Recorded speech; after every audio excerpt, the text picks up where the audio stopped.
Morning students, today we will complete further topics of this chapter. C point is Merrick's multiple piece rate system. Previous lecture ਦੇ ਵਿੱਚ ਆਪਾਂ ਨੇ ਕੀਤਾ ਸੀ Taylor's differential piece rate system. Tailor ਦੇ according ਕੀ ਸੀ ਵੀ ਜੋ ਲੋ workers ਨੇ means ਜਿਨ੍ਹਾਂ ਦੀ ਜਿਹੜੀ ਕੈਪੇਬਿਲਿਟੀ ਹੈ ਪ੍ਰੋਡਕਸ਼ਨ ਨੂੰ ਪ੍ਰੋਡਿਊਸ ਕਰਨ ਦੀ ਉਹ ਲੋ ਹੈ, ਉਹਨਾਂ ਨੂੰ ਕੀ ਕਰਨਾ, ਲੋਅਰ ਵੇਜਸ ਪੇ ਕਰਨੀਆਂ ਨੇ, ਅਤੇ ਜਿਹੜੇ ਹਾਈ ਪਰਫੋਰਮੈਂਸ ਏਬਲ ਵਰਕਰਸ ਨੇ ਉਹਨਾਂ ਨੂੰ ਹਾਇਰ ਵੇਜਸ ਪੇ ਕਰਨੇ ਨੇ। ਕਿਉਂਕਿ ਜਿਹੜੇ ਐਫੀਸ਼ੀਐਂਟ ਵਰਕਰਸ ਨੇ ਉਹਨਾਂ ਨੂੰ ਕੀ ਕਰਨਾ, as a reward the farm ਦੇ ਵਿੱਚ ਐਕਸਟਰਾ ਪੇ ਕਰਨਾ ਉਹਨਾਂ ਨੂੰ ਮੋਟੀਵੇਟ ਕਰਨ ਦੇ ਲਈ। ਬਟ ਅੱਜ ਆਪਾਂ ਕਰਾਂਗੇ ਨੈਕਸਟ ਟਾਈਪ ਹੈ ਮੈਰਿਕ multiple piece rate system. Merrick ਦੇ ਅਕੋਰਡਿੰਗ ਕੀ ਹੈ, ਹੁਣ ਇਸ ਦੇ ਨਾਮ ਤੋਂ ਹੀ ਪਤਾ ਚੱਲ ਜਾਂਦਾ ਹੈ ਮੈਰਿਕਸ ਮਲਟੀਪਲ ਕਦੋਂ ਹੁੰਦਾ, ਜਦੋਂ ਮੋਰ ਦੈਨ 2 ਫਾਰਮਸ ਆਪਣੇ ਕੋਲ ਜਨਰੇਟ ਹੋ ਜਾਂਦੇ ਨੇ, ਆਪਾਂ ਉਸ ਨੂੰ ਕਹਿ ਦਿੰਦੇ ਹਾਂ ਮਲਟੀਪਲ ਕਹਿ ਦਿੰਦੇ ਹਾਂ। ਤਾਂ Merrick multiple piece rate system ਦੇ ਵਿੱਚ ਕੀ ਹੈ, 3 piece rate systems are applied for workers with different levels of performance. 3 piece rate apply ਕੀਤੇ ਜਾਂਦੇ ਨੇ ਵਰਕਰਸ ਦੇ ਲਈ, ਕਿਉਂ ਉਹਨਾਂ ਦੀ ਪਰਫੋਰਮੈਂਸ ਜਿਹੜੀ ਉਹ ਡਿਫਰੈਂਟ ਲੈਵਲਸ ਦੀ ਹੈ। Wages are paid at ordinary piece rate system to those worker who performance is less than 83% of standard output, and 110% of ordinary piece rate is given to worker whose level of performance is between 83 and 100। Meaning ਕਿ ਇਸ line ਦਾ ਮੰਨ ਲਓ ਆਪਣੀ ਜਿਹੜੀ standard ਹੈ ਉਹ fix ਕਰ ਚੁੱਕੇ ਹਾਂ ਇੱਕ ਆਰਗੇਨਾਈਜੇਸ਼ਨ ਦੇ ਵਿੱਚ ਵੀ 100% ਪ੍ਰੋਡਿਊਸ ਕਰਨਾ ਹੈ, ਕਿੰਨਾ ਵੀ ਮੰਨ ਲਓ ਆਪਾਂ ਟਾਰਗੇਟ ਫਿਕਸ ਕਰ ਲਓ, 100 ਕਰ ਲਓ, 200 ਕਰ ਲਓ, ਤਾਂ ਉਹ ਸਾਰੇ ਵਰਕਰਸ ਜਿਹੜੇ 83% ਆਫ 100 ਤੋਂ ਘੱਟ ਪ੍ਰੋਡਕਸ਼ਨ ਕਰ ਰਹੇ ਨੇ ਉਹਨਾਂ ਨੂੰ ਕੀ ਕਰਾਂਗੇ, ਆਰਡੀਨਰੀ ਵੇਜਸ ਪੇ ਕਰਾਂਗੇ। ਠੀਕ ਹੈ, ਅਤੇ next 110% of ordinary piece rate is given to workers, ਕਿਹਨਾਂ ਨੂੰ ਪੇ ਕਰਾਂਗੇ 110%, whose level of performance is between 83 and 100%। ਜਿਹੜੇ ਕਿਸ ਦੇ ਵਿੱਚ ਨੇ 83% ਅਤੇ 100% ਦੇ ਵਿੱਚ ਵਿਚਾਲੇ ਵਰਕਰਸ ਨੇ ਜਿਹੜੇ ਪ੍ਰੋਡਕਸ਼ਨ ਕਰ ਰਹੇ ਨੇ, ਆਪਾਂ ਉਹਨਾਂ ਨੂੰ ਕੀ ਕਰਾਂਗੇ 110% ਜਿਹੜੀ ਪੇਮੈਂਟ ਕਰਾਂਗੇ। ਅਤੇ ਕੁਛ ਐਕਸਟਰਾ ਕਰਾਂਗੇ, ਕਿੰਨੀ 120%, ਉਹ ਕਿਹਨਾਂ ਨੂੰ ਦੇਵਾਂਗੇ, ਜਿਹੜੇ 100 ਤੋਂ ਵੀ ਅਬਵ ਨੇ। ਮੈਂ ਤੁਹਾਨੂੰ ਪਹਿਲਾਂ ਹੀ ਦੱਸਿਆ ਸੀ, ਦੇਖੋ ਐਗਜ਼ਾਮਪਲ ਮੈਂ ਤੁਹਾਨੂੰ ਲੈ ਕੇ ਦਿੱਤੀ ਸੀ ਵੀ ਮੰਨ ਲਓ ਆਪਣਾ ਟਾਰਗੇਟ ਹੈ 100% ਦਾ, ਜਿਹੜੇ ਤਾਂ ਲੈਸ ਦੈਨ 83% ਕਰ ਰਹੇ ਨੇ ਉਹਨਾਂ ਨੂੰ ਆਪਾਂ ਨਾਰਮਲ ਪੇ ਕਰ ਦੇਵਾਂਗੇ। ਜੋ 83 ਤੋਂ 100 ਦੇ ਵਿੱਚ ਨੇ ਮੀਨਸ ਉਹਨੇ 83 ਵਾਲਾ ਟਾਰਗੇਟ ਤਾਂ ਅਚੀਵ ਕਰ ਲਿਆ, ਬਟ 100 ਅਤੇ 83 ਦੇ ਵਿੱਚ ਕੰਮ ਕਰ ਰਹੇ ਨੇ, ਆਪਾਂ ਉਹਨਾਂ ਨੂੰ ਕੀ ਕਰਾਂਗੇ 110% ਵੇਜਸ ਪੇ ਕਰਾਂਗੇ। ਜਿਹੜੇ ਉਸ 100 ਨੂੰ ਟਾਰਗੇਟ ਨੂੰ ਅਚੀਵ ਕਰਕੇ ਉਸ ਤੋਂ ਵੀ ਅਬਵ ਚਲੇ ਗਏ, ਉਹ ਕਿਹੜੇ ਵਰਕਰਸ ਨੇ, ਫਿਰ ਉਹ ਮੋਰ ਐਫੀਸ਼ੀਐਂਟ ਵਰਕਰਸ ਨੇ, ਆਪਾਂ ਉਹਨਾਂ ਨੂੰ ਪੇ ਕਰਾਂਗੇ 120%। ਤਾਂ ਇਹ ਕੀ ਸੀ, ਮੈਰਿਕ ਦਾ ਮਲਟੀਪਲ ਪੀਸ ਰੇਟ ਸਿਸਟਮ ਸੀ ਵੀ ਜਿਹੜੇ ਲੈਵਲ ਦੇ ਵਿੱਚ ਤੁਸੀਂ ਪ੍ਰੋਡਕਸ਼ਨ ਦੇ ਲੈਵਲ ਦੇ ਵਿੱਚ ਲਾਈ ਕਰ ਰਹੇ ਹੋ ਉਸ ਦੇ ਅਕੋਰਡਿੰਗ ਤੁਹਾਨੂੰ ਕੀ ਮਿਲੇਗੀ, ਡਿਫਰੈਂਟ ਵੇਜਸ ਮਿਲਣਗੀਆਂ। ਨੈਕਸਟ ਇਲਸਟ੍ਰੇਸ਼ਨ ਨੰਬਰ 2 ਹੈ, ਇਸ ਦੇ ਵਿੱਚ ਤਿੰਨਾਂ ਦੇ ਤਿੰਨ ਵਰਕਰਸ ਦੀ ਆਪਾਂ ਨੇ ਕੀ ਕਰਨੀ ਹੈ, ਅਰਨਿੰਗਸ ਕੈਲਕੂਲੇਟ ਕਰਨੀ ਹੈ ਸਟ੍ਰੇਟ ਪੀਸ ਰੇਟ ਸਿਸਟਮ ਦੇ ਵਿੱਚ ਅਤੇ ਮੈਰਿਕ ਦੇ ਵਿੱਚ। ਤਾਂ ਪਹਿਲਾਂ ਤੁਸੀਂ ਲਗਾਓਗੇ ਇਹਦੇ ਵਿੱਚ ਸਟ੍ਰੇਟ ਪੀਸ ਰੇਟ ਸਿਸਟਮ, ਉਹ ਆਪਾਂ ਪ੍ਰੀਵੀਅਸ ਲੈਕਚਰ ਦੇ ਵਿੱਚ ਕੀਤਾ ਸੀ ਕਿ ਸਟ੍ਰੇਟ ਦੇ ਅਕੋਰਡਿੰਗ ਕੀ ਹੁੰਦੇ ਵੀ ਜਿੰਨੀ ਪ੍ਰੋਡਕਸ਼ਨ ਉਨੀ ਉਸਨੂੰ ਕੀ ਮਿਲ ਜਾਂਦੀਆਂ ਨੇ, ਵੇਜਸ ਮਿਲ ਜਾਂਦੀਆਂ ਨੇ। ਅਤੇ ਮੈਰਿਕ ਦੇ ਮਲਟੀਪਲ ਦੇ ਵਿੱਚ ਕੀ ਦੱਸਿਆ ਕਿ ਉਹ ਕਿਸ ਲੈਵਲ ਦੇ ਵਿੱਚ ਜਿਹੜਾ ਵਰਕਰ ਹੈ ਉਹ ਕੰਮ ਕਰ ਰਿਹਾ, ਉਸ ਦੇ ਅਕੋਰਡਿੰਗ ਉਸਨੂੰ ਪੀਸ ਰੇਟ ਜਾਂ ਫਿਰ ਵੇਜ ਰੇਟ ਮਿਲ ਜਾਂਦੇ ਨੇ। ਤਾਂ ਇਲਸਟ੍ਰੇਸ਼ਨ 2 ਦੇ ਵਿੱਚ ਆਪਾਂ ਨੂੰ ਰੇਟ ਪਰ ਆਰ ਗਿਵਨ ਹੈ, ਸਟੈਂਡਰਡ ਟਾਈਮ ਵੀ ਗਿਵਨ ਹੈ, ਆਊਟਪੁੱਟ ਵੀ ਗਿਵਨ ਹੈ, ਅਤੇ ਵਰਕਰ ਏ ਕਿੰਨੀਆਂ ਯੂਨਿਟਸ ਬਣਾ ਰਿਹਾ ਹੈ, ਬੀ ਕਿੰਨੀਆਂ ਅਤੇ ਸੀ ਕਿੰਨੀਆਂ, ਇਹ ਆਪਾਂ ਨੂੰ ਗਿਵਨ ਹੈ। ਅਤੇ ਵਰਕਿੰਗ ਆਵਰਸ ਮੀਨਸ ਕਿੰਨੇ ਪਰ ਡੇ ਦੇ ਵਿੱਚ ਉਹ ਕੰਮ ਕਰ ਰਹੇ ਨੇ 8। ਤਾਂ ਸਭ ਤੋਂ ਪਹਿਲਾਂ ਆਪਾਂ ਕੀ ਕਰਾਂਗੇ, ਸੋਲਿਊਸ਼ਨ ਦੇ ਵਿੱਚ ਦੇਖੋ ਸਟੈਂਡਰਡ ਆਊਟਪੁੱਟ ਪਰ ਮਿੰਟ ਕਿੰਨੀ ਹੈ, ਸਟੈਂਡਰਡ ਟਾਈਮ ਪਰ ਯੂਨਿਟ 1 ਮਿੰਟ। ਠੀਕ ਹੈ, ਤਾਂ 1 ਯੂਨਿਟ ਕਰ ਰਿਹਾ ਉਹ 1 ਮਿੰਟ ਦੇ ਵਿੱਚ, ਤਾਂ ਆਪਾਂ ਆਰ ਦੇ ਵਿੱਚ ਕਿੰਨੀਆਂ ਕਰ ਰਹੇ ਹਾਂ 60 ਯੂਨਿਟਸ ਕਰ ਰਹੇ ਹਾਂ।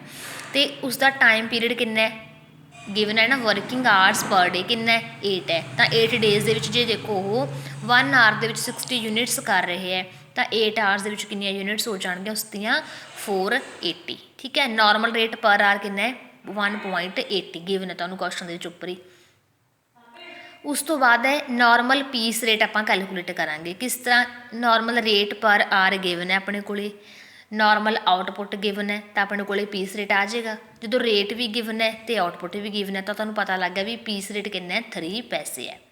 ਦੈਨ ਆਪਾਂ ਨੂੰ ਹੁਣ ਚਾਹੀਦਾ ਹੈ ਲੈਵਲ ਆਫ ਪਰਫੋਰਮੈਂਸ, ਤਾਂ ਸਟੈਂਡਰਡ ਆਊਟਪੁੱਟ ਪਰ ਡੇ ਦੀ ਆਪਾਂ ਕੀਤੀ ਸੀ ਕੈਲਕੂਲੇਟ, ਕਿੰਨੀ ਆ ਗਈ ਸੀ 480, ਕਿਉਂਕਿ ਵਰਕ ਕਿੰਨੇ ਕਰ ਰਿਹਾ ਸੀ ਉਹ ਆਰਸ ਪਰ ਡੇ, ਇੱਕ ਦਿਨ ਦੇ ਵਿੱਚ ਮਤਲਬ ਕਿੰਨੇ ਘੰਟੇ ਕੰਮ ਕਰ ਰਿਹਾ ਸੀ ਉਹ 8 ਆਰਸ ਕੰਮ ਕਰ ਰਿਹਾ ਸੀ, ਤਾਂ ਆਪਣੇ ਕੋਲ ਕਿੰਨੀ ਆ ਗਈਆਂ ਸੀ 480 ਯੂਨਿਟਸ। ਵਰਕਰ ਏ ਦੀ ਕਿੰਨੀ ਹੈ 384 ਯੂਨਿਟਸ, ਤਾਂ ਆਪਾਂ ਉਸਦਾ ਲੈਵਲ ਆਫ ਪਰਫੋਰਮੈਂਸ ਕਰ ਲਵਾਂਗੇ ਕਿ ਸਟੈਂਡਰਡ ਤਾਂ 480 ਯੂਨਿਟਸ ਰੱਖਿਆ ਸੀ ਉਹਨਾਂ ਦੇ ਲਈ, ਬਟ ਵਰਕਰ ਏ ਕਿੰਨੀਆਂ ਕਰ ਪਾ ਰਿਹਾ ਹੈ, ਬੀ ਕਿੰਨੀਆਂ ਕਰ ਪਾ ਰਿਹਾ ਅਤੇ ਸੀ ਕਿੰਨੀਆਂ ਕਰ ਪਾ ਰਿਹਾ, ਅਤੇ ਇਸ ਨੂੰ ਦੀ ਪਰਫੋਰਮੈਂਸ ਨਿਕਲ ਜਾਏਗੀ। ਤਾਂ ਦੇਖੋ ਜਿਹੜਾ ਸਟੈਂਡਰਡ ਆ ਉਹ ਤਿੰਨਾਂ ਦੇ ਲਈ ਕਿੰਨੇ units the C 480 the C, but ਜੋ ਵਰਕਰ ਏ ਹੈ ਉਹ 384 ਕਰ ਰਿਹਾ, ਤਾਂ ਮਤਲਬ 80% ਕੰਮ ਕਰ ਪਾ ਰਿਹਾ ਸਟੈਂਡਰਡ ਦਾ। ਸੈਕਿੰਡ ਹੈ ਜੋ ਉਹ 450 ਕਰ ਰਿਹਾ ਹੈ, ਮੀਨਜ਼ ਉਹ 93.75% ਕਰ ਰਿਹਾ ਹੈ। ਤੇ ਜਿਹੜਾ ਸੀ ਹੈ ਦੇਖੋ ਉਸਨੇ ਤਾਂ ਟਾਰਗੇਟ ਨੂੰ ਵੀ ਅਬਵ ਚਲਾ ਗਿਆ। ਟਾਰਗੇਟ ਕਿੰਨੀਆਂ units the C 480 the, but ਉਸਨੇ ਕਿੰਨੀਆਂ ਬਣਾਤੀਆਂ 552 ਯੂਨਿਟਸ ਦਾ ਉਹ ਅਬਵ ਵੀ ਚੱਲ ਰਿਹਾ ਟਾਰਗੇਟ ਤੋਂ ਵੀ ਜਾਂ ਫਿਰ ਸਟੈਂਡਰਡ ਤੋਂ ਵੀ, ਤਾਂ ਕਿੰਨਾ ਆ ਗਿਆ 115%। ਤਾਂ ਵਰਕਰ ਏ ਬੀ ਸੀ ਦੇ ਆਪਾਂ ਨੇ ਕੀ ਕੈਲਕੂਲੇਟ ਕਰ ਲਈ, ਪਰਫੋਰਮੈਂਸ ਲੈਵਲ ਕਰ ਲਿਆ। ਹੁਣ ਆਪਾਂ ਨੂੰ ਕੋਲੇ ਪਰਫੋਰਮੈਂਸ ਲੈਵਲ ਆ ਗਿਆ, ਆਪਾਂ ਨੂੰ ਕੀ ਚਾਹੀਦੀਆਂ ਨੇਗੀਆਂ, ਅਰਨਿੰਗਸ ਵੀ ਚਾਹੀਦੀਆਂ ਨੇ। ਤਾਂ ਅਰਨਿੰਗਸ ਦੇ ਵਿੱਚ ਆਪਾਂ ਕੀ ਕਰਾਂਗੇ ਵੀ ਇਹਨਾਂ ਨੂੰ ਕਿੰਨੇ ਪੈਸੇ ਪਰ ਯੂਨਿਟ ਮਿਲ ਰਹੇ ਹੈ। ਤਾਂ ਦੇਖੋ ਜੋ ਵਰਕਰ ਏ ਹੈ ਉਹ ਕਿੰਨੀਆਂ ਯੂਨਿਟਸ ਬਣਾ ਰਿਹਾ 384 ਯੂਨਿਟ ਬਣਾ ਰਿਹਾ ਹੈ। ਮੈਂ ਤੁਹਾਨੂੰ ਦੇਖੋ ਪਹਿਲਾਂ ਹੀ ਕੈਲਕੂਲੇਸ਼ਨ ਕਰਕੇ ਦੱਸਿਆ ਸੀ ਕਿ ਨਾਰਮਲ ਪੀਸ ਰੇਟ ਕਿੰਨੇ 3 ਪੈਸੇ, ਤਾਂ ਉਸਨੂੰ ਕਿੰਨੇ ਰੁਪਏ ਮਿਲ ਰਹੇ ਨੇ 11.50 ਰੁਪੀਜ਼ ਮਿਲ ਰਹੇ ਨੇ। ਕਿੰਨੀਆਂ ਯੂਨਿਟਸ ਦੇ ਲਈ ਮਿਲ ਰਹੇ ਨੇ ਉਸਨੂੰ 384 ਯੂਨਿਟਸ ਦੇ ਲਈ। ਸੇਮ ਸੈਕਿੰਡ ਕਿੰਨੀਆਂ ਬਣਾ ਰਿਹਾ 450, ਉਸਨੂੰ ਕਿੰਨੇ ਮਿਲ ਰਹੇ ਨੇ ਫਿਰ 3 ਦੇ ਅਕੋਰਡਿੰਗ 13.50। ਤੇ ਸੀ ਕਿੰਨੀਆਂ ਬਣਾ ਰਿਹਾ ਹੈ 450, ਉਸਨੂੰ ਕਿੰਨੇ ਮਿਲਣਗੇ 14.85 ਰੁਪੀਜ਼। ਤਾਂ ਇਹ ਤਾਂ ਕੁਛ ਵੀ ਨਹੀਂ, ਦੇਖੋ ਤਿੰਨਾਂ ਨੂੰ 3 ਪੈਸੇ ਮਿਲ ਰਹੇ ਨੇ, ਤਾਂ ਉਹਨਾਂ ਦੇ ਯੂਨਿਟਸ ਨੂੰ 3 ਨਾਲ ਮਲਟੀਪਲਾਈ ਕਰ ਦਿੱਤਾ, ਉਹਨਾਂ ਦੀ ਪਰਸੈਂਟੇਜ ਕੈਲਕੂਲੇਟ ਕਰ ਲਈ 100 ਦੇ ਨਾਲ। ਨੈਕਸਟ ਦੇਖੋ ਆਪਾਂ ਨੇ ਹੁਣ ਤਿੰਨਾਂ ਦੀ ਕੀ ਕੱਢ ਲਈ, ਪਰਫੋਰਮੈਂਸ ਵੀ ਕੈਲਕੂਲੇਟ ਕਰ ਲਈ ਅਤੇ ਆਪਾਂ ਨੇ ਅਰਨਿੰਗਸ ਵੀ ਕਰ ਲਈਆਂ। ਹੁਣ ਆਪਾਂ ਨੂੰ ਕੀ ਕਿਹਾ ਇਹਨਾਂ ਨੇ, ਇਹ ਤਾਂ ਆਪਣੇ ਕੋਲ ਇੱਕ ਪੀਸ ਰੇਟ ਸਿਸਟਮ ਸੀਗਾ ਸਟ੍ਰੇਟ, ਠੀਕ ਹੈ।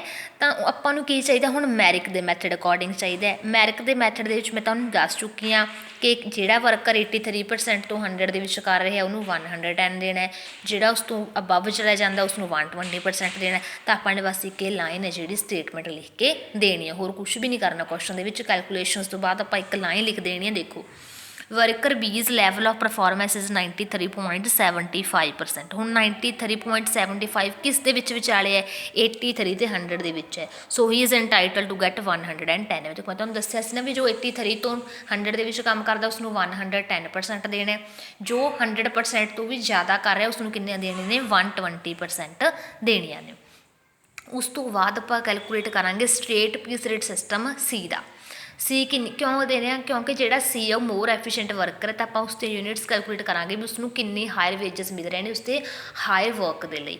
ਤਾਂ 552 ਯੂਨਿਟ ਸੀ, 3 ਪੈਸੇ ਮਿਲ ਰਹੇ ਨੇ, ਤਾਂ ਕਿੰਨਾ ਆ ਗਿਆ 16.56 ਆ ਚੁੱਕਿਆ ਹੈ, ਠੀਕ ਹੈ। Under Merrick multiple piece rate system, Merrick ਦੇ ਅਕੋਰਡਿੰਗ ਕਰ ਰਹੇ ਹਾਂ ਜਦੋਂ ਆਪਾਂ, ਤਾਂ ਦੇਖੋ 552 ਯੂਨਿਟਸ ਦੇ ਲਈ 3 ਪੈਸੇ ਪਰ ਯੂਨਿਟ ਪਾ ਰਹੇ ਹੈ ਉਹ, ਠੀਕ ਹੈ, ਅਚੀਵ ਕਰ ਰਹੇ ਹੈ।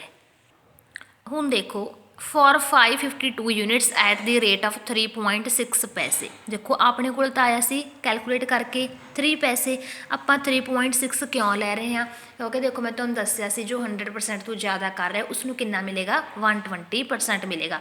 ਤਾਂ ਜਦੋਂ ਤੁਸੀਂ ਇਸ 3 ਪੈਸੇ ਦਾ ਕੀ ਕਰੋਗੇ 120% ਕਰੋਗੇ ਤਾਂ ਤੁਹਾਡੇ ਕੋਲ ਕਿੰਨਾ ਆ ਜਾਏਗਾ 3.6 ਆ ਜਾਏਗਾ, ਜਿਸ ਦੇ ਨਾਲ ਤੁਹਾਡੇ ਕੋਲ ਪੀਸ ਰੇਟ ਕਿੰਨਾ ਆ ਗਿਆ 19.87। ਇਹ ਸੀ ਤੁਹਾਡਾ ਕੁਐਸਚਨ ਜਿਸ ਨਾਲ ਤੁਹਾਨੂੰ ਪਤਾ ਲੱਗ ਚੁੱਕਿਆ, ਠੀਕ ਹੈ। ਨੈਕਸਟ ਆਪਾਂ ਕਰਦੇ ਹਾਂ Ghats task and bonus plan. ਗੈਂਟ ਦੇ ਅਕੋਰਡਿੰਗ ਹੈ ਜਿਹੜਾ ਉਹ ਕੀ ਚੀਜ਼ ਕਹੀ ਗਈ ਹੈ, ਇਸ ਦੇ ਵਿੱਚ ਗੱਲ ਕੀਤੀ ਗਈ ਹੈ ਬੋਨਸ ਦੀ, ਵੀ ਜੋ ਵਰਕਰ ਹੈ ਜਿਹੜਾ ਸਟੈਂਡਰਡ ਟਾਈਮ ਤੋਂ ਜ਼ਿਆਦਾ ਕੰਮ ਕਰ ਰਿਹਾ ਹੈ, ਠੀਕ ਹੈ, ਸਟੈਂਡਰਡ ਵਰਕ ਤੋਂ ਅਬਵ ਚੱਲ ਰਿਹਾ ਹੈ, ਉਸਨੂੰ ਕੀ ਪੇ ਕੀਤਾ ਜਾਂਦਾ ਹੈ, ਬੋਨਸ ਪੇ ਕੀਤਾ ਜਾਂਦਾ ਰਿਵਾਰਡ ਦੀ ਫਾਰਮ ਦੇ ਵਿੱਚ। ਪ੍ਰੀਵੀਅਸ ਦੇ ਵਿੱਚ ਤਾਂ ਕੀ ਸੀ ਉਸਦਾ ਵੇਜ ਰੇਟ ਇਨਕਰੀਜ਼ ਕੀਤਾ ਜਾਂਦਾ ਲਾਈਕ 3 ਪੈਸੇ ਤੋਂ 3.6 ਹੋ ਗਿਆ, ਬਟ ਇਸ ਦੇ ਵਿੱਚ ਉਸਨੂੰ ਪੇ ਕੀਤਾ ਜਾਂਦਾ ਬੋਨਸ। ਦੇਖੋ if a worker takes more time than the standard time to complete the task, standard ਤੋਂ ਵੀ ਜ਼ਿਆਦਾ ਟਾਈਮ ਲੈ ਰਿਹਾ ਉਹ ਕੰਪਲੀਟ ਕਰਨ ਦੇ ਲਈ ਇੱਕ ਟਾਸਕ ਨੂੰ, ਉਹਦੀ ਐਫੀਸ਼ੀਐਂਸੀ ਮਤਲਬ ਕੀ ਹੈ 100% ਤੋਂ ਘੱਟ ਹੈ, ਕਿਉਂਕਿ ਟਾਰਗੇਟ ਹੈ ਮੰਨ ਲਓ 100% ਦਾ, ਉਸ ਤੋਂ ਵੀ ਸਲੋ ਚੱਲ ਰਿਹਾ, ਤਾਂ ਕਿ ਉਸ ਦੀ ਜਿਹੜੀ ਐਫੀਸ਼ੀਐਂਸੀ ਹੈ ਉਹ 100 ਤੋਂ ਵੀ ਬਿਲੋ ਹੈ। He is given wages for the time taken by him, ਜਿੰਨਾ ਉਸਨੇ ਕੰਮ ਕੀਤਾ ਉਸ ਦੇ ਲਈ ਉਸਨੂੰ ਕੀ ਮਿਲ ਜਾਣਗੀਆਂ ਵੇਜਸ ਮਿਲ ਜਾਣਗੀਆਂ। If a worker takes the standard time to perform the task his efficiency is 100%, ਜੇ ਉਹਦੇ ਵਿੱਚ ਵਿਚਾਲੇ ਜੇ ਕੰਮ ਕਰ ਰਿਹਾ ਮਤਲਬ ਨਾ ਬਿਲੋ ਹੈ ਨਾ ਅਬਵ ਹੈ ਤਾਂ ਉਹ ਕੀ ਹੈਗਾ 100% ਉਸਦੀ ਐਫੀਸ਼ੀਐਂਸੀ ਹੈ।